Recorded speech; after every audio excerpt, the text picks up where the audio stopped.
Rome's deadliest enemy was not a foreign army waiting beyond the frontier. It was something far more dangerous, Rome's own struggle for power. The empire could survive barbarian invasions, devastating plagues, and even catastrophic defeats. But what happened when Roman generals began fighting Roman generals? How did the empire that conquered the Mediterranean become trapped in a cycle of civil war, political murder, and military rebellion that slowly destroyed its ability to defend itself? Rome had always been built on competition. In the Republic, ambitious politicians fought for influence, wealth, and military glory. But after Augustus transformed Rome into an empire, that competition became centered on one prize, the imperial throne. For generations, the system worked because powerful emperors could control the armies and keep rival factions in check. But there was a dangerous weakness at the heart of the empire. Rome never developed a simple, stable system for choosing the next emperor. When an emperor died, the strongest claimant was often the man who controlled the most soldiers, and that changed everything. In the 3rd century, this weakness exploded into a crisis that nearly destroyed Rome itself. Between 235 and 284 AD, emperors rose and fell with astonishing speed. Many were murdered by their own troops. Generals stationed along distant frontiers discovered that their armies could make them emperors. The empire was still enormous, but its political center was becoming dangerously unstable. Then came the invasions. Germanic groups pushed across the northern frontier while the Persian Empire attacked from the east. Roman armies were forced to fight on multiple fronts, while rival emperors fought each other for control of the same territory. Rome was now fighting 2 wars at once, one against enemies outside the empire and another against Romans inside it. The crisis became so severe that the empire temporarily fractured. Breakaway states appeared in the west and east. Trade was disrupted, currency lost value, cities faced increasing insecurity. But Rome did not die. Emperor Aurelian reunited the empire through military force. Then Diocletian introduced a radical solution. Instead of allowing one emperor to struggle to control everything, he divided imperial authority among multiple rulers.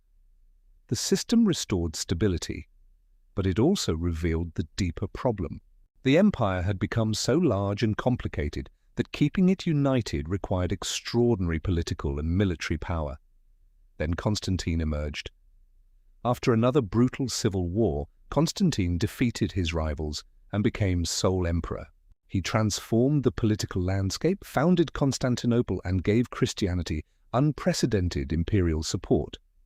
Rome had survived another crisis. But the old problem remained. Who would rule after the emperor? The answer became increasingly dangerous. Powerful generals accumulated armies of their own. Court factions competed for influence. Provincial commanders could become kingmakers. And every succession crisis created the possibility of another civil war. The empire was becoming a machine that could consume its own leaders. Then, in 378 AD, Rome suffered one of its most devastating military defeats. At Adrianople, the Romans' army confronted the Goths. The battle ended catastrophically. Emperor Valens was killed, and a huge portion of the Roman field army was destroyed.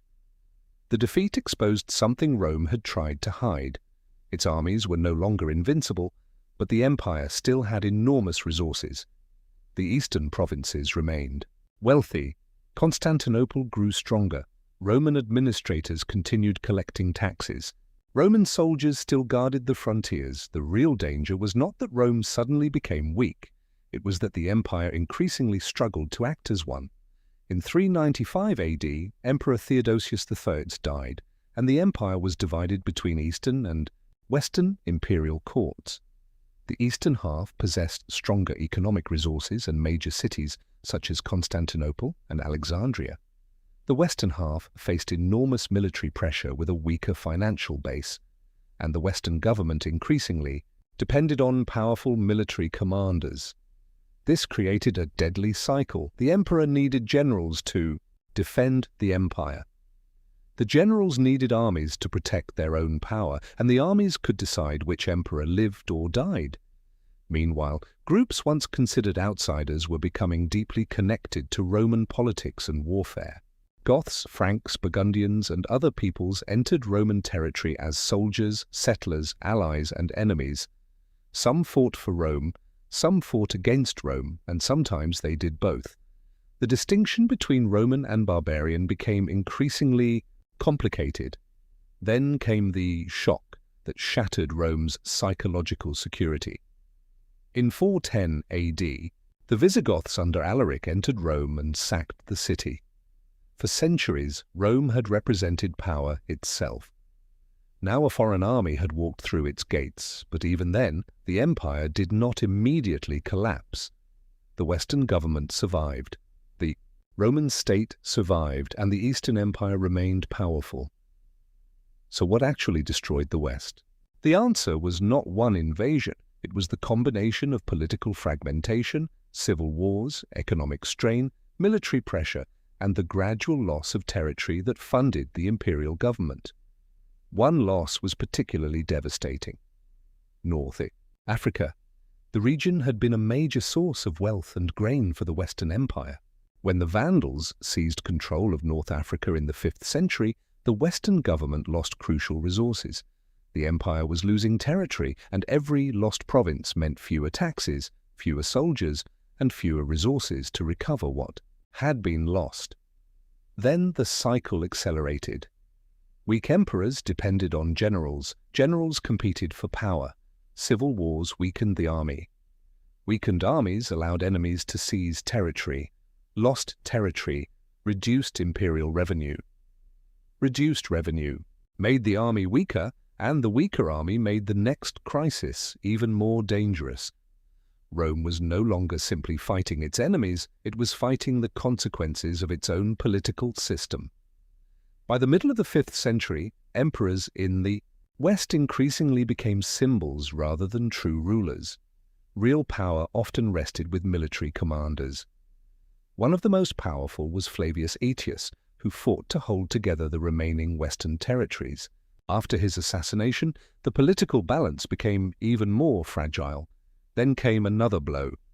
In 455 AD, the Vandals sacked Rome. The city that had once dominated the Mediterranean was now being attacked repeatedly, and the empire could no longer respond with the overwhelming force of earlier centuries. Finally, in 476 AD, the Germanic commander Odoacer deposed the young Western emperor Romulus Augustulus. The imperial insignia were sent to Constantinople. The Western Roman Empire had reached its symbolic end. But here is the twist. Rome's deadliest enemy was never simply the Goths, Vandals, Persians, or any other foreign people. Those enemies mattered. But Rome had survived foreign enemies before. What it increasingly could not survive was internal fragmentation. An empire can lose a battle and recover. It can lose a city and rebuild. But when its leaders stop agreeing on who has the right to rule, every external threat becomes more dangerous. Rome did not fall because one enemy was stronger than Rome. It fell because Rome became increasingly unable to use its enormous strength as one unified power, and that may be the most important lesson of Rome's collapse. The empire that conquered the world was ultimately weakened not by the people outside its borders, but by the struggle within them. The question was never simply who could defeat Rome. The deeper question was whether Rome could remain united long enough to defeat everyone else.